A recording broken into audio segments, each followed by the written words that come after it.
ফিলিস্তিনে কি হচ্ছে ভাই? ইসরায়েলের বোমার আঘাতে অভুক্ত শিশুর মাথা ঝাঁঝরা হচ্ছে। প্রসূতি নারীর উপর পড়ছে কামানের গোলা। তার গগন বিদারী আর্তনাদে পৃথিবী কালো ছায়ায় গভীরভাবে আচ্ছন্ন হচ্ছে। নৃশংস দ্রোণ হামলার কবলে পড়ে পরিবার সমেত মৃত্যুর কোলে ঢলে পড়ছে।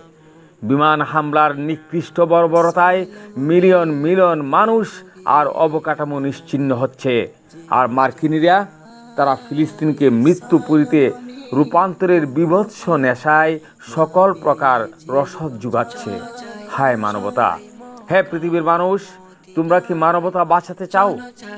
যদি তোমরা মানুষ নামের মানুষই হও, তবে এই মজলুম ফিলিস্তিনকে মানবতার জান্ডা বানাতে পারবে। পশুচ্চের হাতছানি থেকে মুক্ত হয়ে ফিলিস্তিনকে রক্ষা করতে